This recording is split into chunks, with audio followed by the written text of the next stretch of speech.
Tiba-tiba terjadi pembunuhan tak terduga, mengganggu rencana pensiun Toku. Toku membawa pasangan barunya, Rama, ke tempat terjadi untuk menyelidiki. Korbannya adalah pria gemuk besar. Ketika dia meninggal, dia membenamkan wajahnya di sepiring besar spaghetti di atas meja. Tidak ada tanda-tanda perkelahian di tempat kejadian. Melalui pemeriksaan, ditemukan bahwa tangan dan kakinya terikat erat. Ada bekas-bekas senjata di belakang leher. Toku mengeluarkan kulkas dan menemukan kata "mati makan" di dinding. Sepertinya ini adalah kasus pembunuhan. Namun, seluruh tempat terjadi, tidak meninggalkan jejak pelaku. Bahkan tidak ada sidik jari. Setelah pemeriksaan tubuh, dia meninggal karena dia makan terlalu banyak. Perut dan rektumnya terisi hingga meledak. Penyebab langsung kematiannya adalah pendarahan di dalam. Meringkas jejaknya, sampai pada kesimpulan. Seseorang menodongkan pistol ke kepala pria gemuk itu. Membuatmu makan selama 12 jam berturut-turut, lalu pria gendut itu mati karena kenyang. Metode kejahatan ini sejujurnya terlalu menakutkan. Toku bahwa ini bukan pembunuh sederhana. Dia pasti akan terus melakukan kejahatan. Seperti yang diharapkan, ada pembunuhan lain di hari kedua. Kali ini, seorang pengacara meninggal di rumahnya sendiri. Metode melakukan kejahatan kejam yang sama. Pengacara itu mengeluarkan semua darahnya. Pembunuh juga menggunakan darah korban untuk menulis di lantai 2 kata keserakahan. Toku menemukan kesamaan antara dua kasus. Pria gendut mati karena dengan makan banyak. Pengacara mati karena keserakahan. Cara mereka berdua mati berasal dari 7 dosa mematikan. Dan selain makan banyak dan keserakahan, di dalam 7 dosa mematikan juga terdapat kemalasan, murka, angkuh, nafsu dan kecemburuan. Ini berarti si pembunuh akan terus membunuh 5 orang lagi. Toku, Rama ditemukan di tempat kejadian. Foto istri pengacara, dicat isinya kacamata. Ini mengingatkan mereka bahwa mereka perlu mencari istri korban untuk diajak bicara. Mereka menunjukkan foto itu kepada istrinya. Akibatnya, dia benar-benar menemukan petunjuknya. Di rumahnya, ada gambar yang terbalik. Toku cepat pergi ke tempat kejadian untuk ambil lukisan itu. Benar saja, mereka menemukan petunjuk baru di balik gambar itu. Ada banyak sidik jari di gambar. Setelah diperiksa, mereka menemukan bahwa semua sidik jari diatur menjadi dengan 2 kata, menyelamatkan nyawa. Setelah pengenalan dan analisis sidik jari ini bukan milik korban. Itu sidik jari seseorang bernama Victor.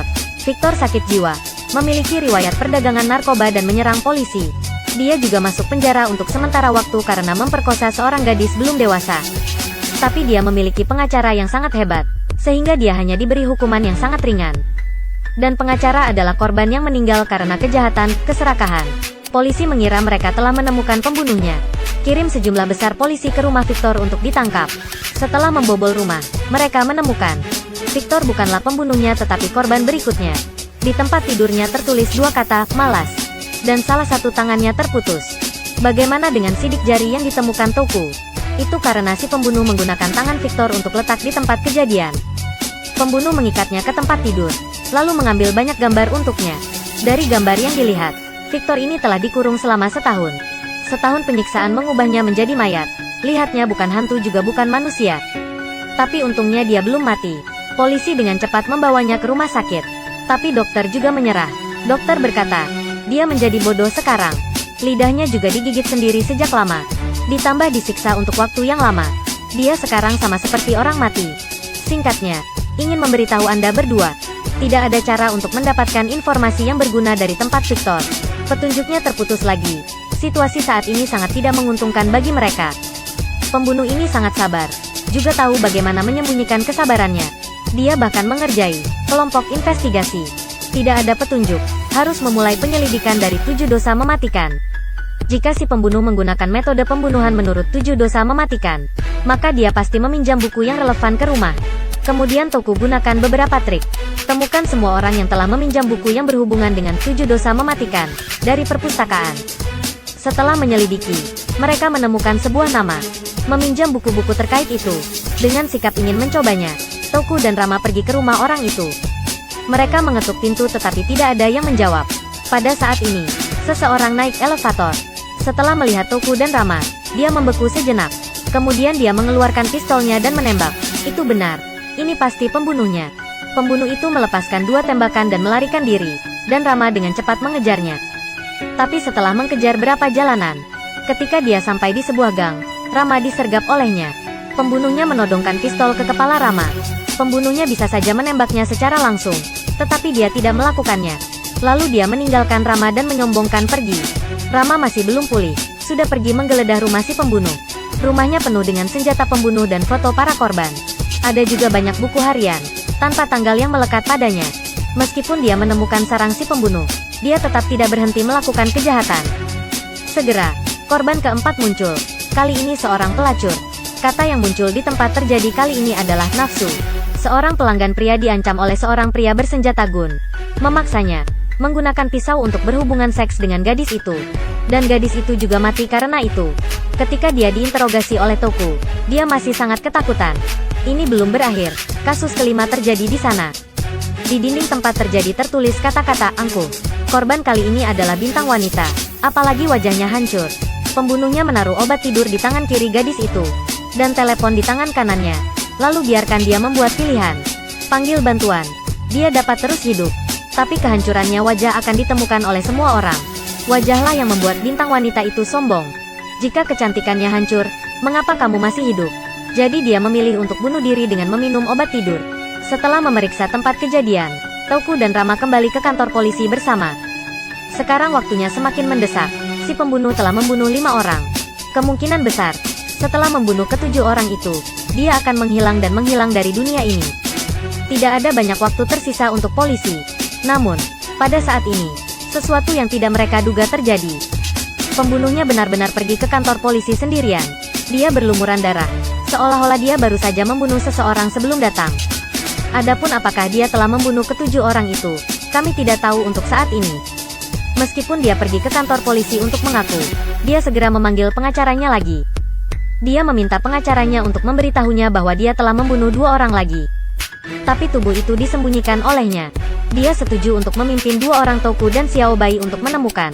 Tapi hanya mereka berdua, yang lain tidak diperbolehkan. Jika dia menerima permintaannya, dia akan setuju untuk menandatangani pengakuan. Jika tidak, dia akan meminta pengacara untuk membantunya menggunakan penyakit mental untuk lolos dari kejahatan. Pembunuh ini benar-benar tahu cara menghitung, sudah mencapai tahap ini. Tapi sepertinya semuanya masih di bawah kendalinya. Kehabisan cara karena ingin menutup kasusnya. Mereka hanya bisa setuju dengan si pembunuh. Dalam perjalanan untuk mengawal si pembunuh ke lokasi yang ditentukan, pembunuh mengungkapkan motif pembunuhannya. Dia mengatakan dia adalah orang yang dipilih oleh Tuhan untuk menghukum dunia. Dunia memiliki terlalu banyak kejahatan, dan manusia terlalu acuh tak acuh. Bahkan sudah terbiasa sampai menganggapnya sebagai cerita yang biasa. Dunia seperti itu membuatnya tidak dapat diterima. Dia akan menjadi hakim. Meskipun dia hanya bisa menghukum beberapa orang yang bersalah, tapi dia masih harus menyelesaikan ini, untuk memperingatkan semua orang. Mobil akhirnya pergi ke lokasi yang diminta oleh si pembunuh. Ini adalah gurun yang sunyi. Tidak ada yang akan siap untuk menyergap di sini. Tiba-tiba sebuah truk datang di depan. Toku segera meningkatkan kewaspadaannya. Dengan asumsi ini adalah kaki tangan si pembunuh. Dia meninggalkan Rama untuk menjaga si pembunuh, lalu pergi dan menghentikan truk itu sendiri. Tapi pengemudi hanyalah seorang kurir. Dia baru saja datang ke sini untuk mengirimkan sebuah kotak. Apa yang ada di dalamnya, dia tidak tahu sama sekali. Setelah memeriksa informasi pengemudi, dia melepaskannya. Toku curiga ada bom di dalam kotak. Jadi dia dengan hati-hati membuka kotak itu. Tapi di dalamnya ada sesuatu yang lebih mengerikan dari sebuah bom. Di dalamnya adalah kepala istri Rama. Saat ini si pembunuh masih berbicara dengan Rama. Toku dengan cepat berlari ke Rama, menyuruhnya untuk tidak bergerak. Tapi sudah terlambat. Pembunuhnya dengan tenang berbicara karena dia cemburu pada Rama. Jadi pagi pergi ke rumah dia untuk mengambil kepala istrinya. Rama benar-benar kecewa, tidak percaya ini benarnya. Dia sangat kesakitan sehingga dia tidak bisa memikirkan hal lain. Pembunuhnya terus memprovokasi dia, bahkan menyebutkan bahwa istrinya sedang hamil. Ketika mendengar ini, dia membeku di tempat. Dia sama sekali tidak tahu istrinya hamil. Dia dulu memiliki kehidupan yang bahagia. Namun, hanya dalam 1 hari, istri dan anak-anaknya kehilangan nyawa. Dia tidak bisa menahannya lagi, melepaskan tembakan dan membunuh si pembunuh. Dan si pembunuh akhirnya mencapai tujuannya. Istri Rama meninggal karena kecemburuan pelaku, dan pembunuh meninggal karena marah Rama. Pembunuhnya ingin menyelesaikan tujuannya, jadi dia dengan hati-hati mengatur semua rencananya. Waktu, tempat, bahkan perasaan Rama, semua dalam kendali pembunuh. Dia akhirnya mencapai tujuannya. Dan Rama karena dia secara sewenang-wenang menembak dan membunuh penjahat. Dia juga dipecat dari profesi polisi. Dia dan keluarganya menjadi korban tragedi ini. Di akhir film, Touko menyaksikan mobil polisi membawa Rama pergi. Ingat kutipan dari Hemingway. Dunia adalah tempat yang baik dan layak untuk diperjuangkan. Dia merasa, paruh kedua kalimat itu sangat benar. Memang, dunia tempat kita tinggal tidak baik. Di dalam diri kita masing-masing bisa menyembunyikan kuman, 7 dosa mematikan. Tetapi jika kita memiliki rasa hormat di hati kita, bekerjalah dan tahu di mana harus berhenti.